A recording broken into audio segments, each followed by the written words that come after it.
مساء الخير، مساء المحبة والسعادة على عيونكم متابعيني. شلونكم؟ حياكم الله وين ما كنتوا.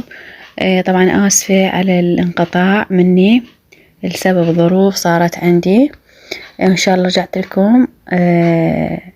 وأرحب بكل مشتركين الجدد وأتمنى مشاهدة ممتعة، وخذوا لكم فرة بقناتي ولايك حلو من ايديكم الحلوة للفيديوهات.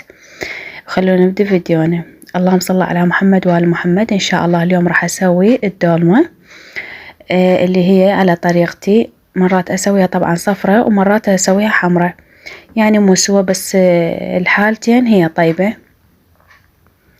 هنا بنات أنا ما غاسلة 8 مناقعتي ولحم ثارمته بإيدي والبصل ولية وطماطة، وهنا راح أضيف لها الإضافات معجون وملح خليت. طبعا مثل ما تشوفون هنا غاسلة السلق وفلفل والبصل، ما عندي باذنجان. هنا خليت توم بصرة مطحونة، وأخلي شوية كركم. كاري هم كان ما عندي. مرات أسويها صفرة بنات أخلي بس كاري وكركم، ومرات لا أخليها حمرة. هاي ضفت شوية بهارات، أي بهارات تحسوها طيبة ونكهتها ما تخنق خلوها. أنا خلطت المواد وراح أبدي ألفها.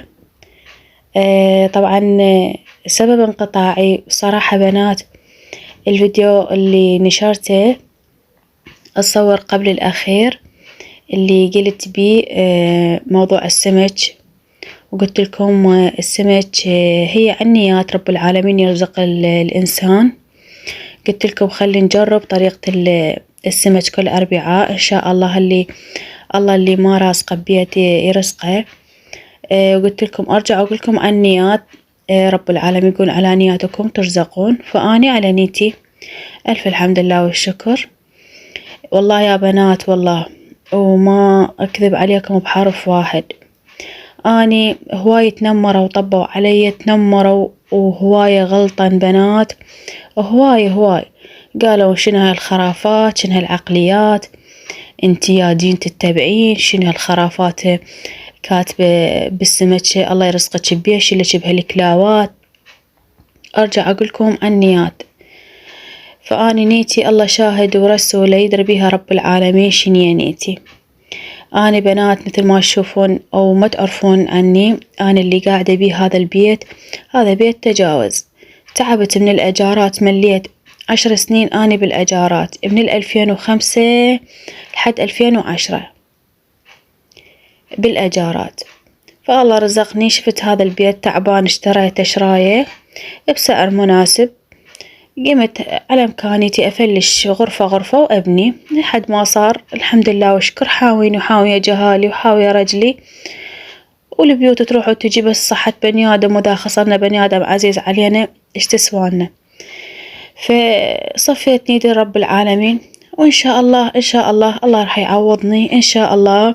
راح أجيكم إن شاء الله بالفيديو اللي وراه، وراح أشوفكم بشارتي وفرحتي، فأكيد راح أشارككم بيها.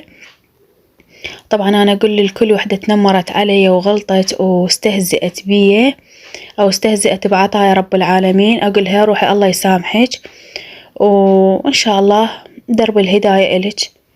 كل شي ما أقدر أقولك. فألف الحمد لله والشكر. قلت لكم أنا نيتي صافية، الله أعلم بالنيات. فرب العالمين أنا أشوفه ينطيني على نيتي. أنا ما أطلب مطالب كبيرة وهواي، لا أطلب على قدي. نقول المثل مدد على قد خطاك. فألف الحمد لله وشكر. انتظروا البشارة وياي، راح أبشركم بيها. فأنتوا أهلي وعائلتي الثانية. هاي أنا شوفوا بنات الدولمة لفيتها وطبختها مثل ما تشوفون، صارت طعمها كلش طيب. سهمنا وسهمكم ألف عافية. يا رب تعجبكم هاي طريقة اللف أو طريقة الدولمة. وهنا أنا هالقاسمة الله خضورات وشوربة سويت لهم سباكيتي للبنات، خير ونعمة من الكريم. فإن شاء الله راح أكمل الفيديو بعد. بنات أبو هالدولة اشترالي دجاج مال عرب. طبعا أنا كلش أحب الدجاج والطيور كلش أحبهن. فهنا أنا جاب لي هالدجاجة قامت بيض الحلوة بين يوم ويوم. قلت يلا هم نعمة. فلميت بيضاتها. طبعا ليش كذب عليكم صارت 13 بيضة. هذا شوفت لكم أنا قاعدة ألمه. وهنا 13 بيضة قفيت عليها خليتها تنام على البيضات. زين. يعني جمعت لكم هو فيديو قلت خلي أجمع ليش يصير طويل ومو حلو ممل. هنا المحروسة نامت. ومن بعد 21 يوم طلعت لي هذني الأمورات اللي هن كتاكيت كوجيات بنات. هذا الديك احنا نقول أبوهن هو كوجي يعني قصير. انتو شايفين الكوجي يصير مدنفش رجليه. وهذه 4 كتاكيت طلعت الحمد لله والشكر. هم بعد 19 يوم هن بلشن طلعن. زين. فشوفوا منظرها شقد حلو. أنا أحب هذا الشكل مال الدجاج يعني كلش أحبه. بس حرامات ما طلعت يعني هسه لو طلعت لي فد 10 طلعت لي فد 8 هم نقول نعمة هذا رزق. ألف الحمد لله والشكر. شكلهن حلو. طبعا اشتريت بعد دجاجة هماتين والديج ما طلعت لكم اياه لأنه خطية عافا هاي المقرودة. وراح تشلب بالدجاجة الجديدة. قالها يابا انتي بعد ما تفيديني. أنا ظل أصرف عليك وعلى جهالك. راح شاف له مرة ثانية. فمثل جواسمنا. فراح ويا الدجاجة إن شاء الله ما أصور لكم إياها بالفيديوهات الجاية إن شاء الله. لهنا وأترككم حبايب قلبي. أتمنى تستمتعون بهذا الفيديو القصير ويا رب يا رب يحقق كل أمنياتكم وأمنياتي يا رب العالمين. ويعطينا على قد نياتنا يا رب. ويرزق كل محروم اللي الشيء اللي يريده يا رب العالمين. لهنا أترككم حبايب قلبي وأقول لكم أترككم في حفظ الرحمن ومع ألف ألف سلامة.